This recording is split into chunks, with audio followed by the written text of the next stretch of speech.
நம்ம எவ்வளவு தெரியுமா யோசிக்கலாம். இன்னும் வந்து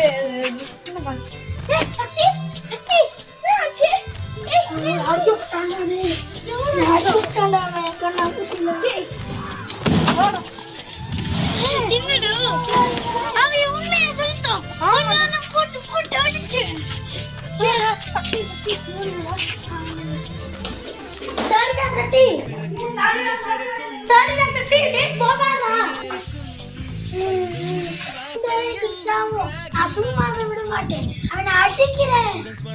அடிக்காம விட மாட்டேன்.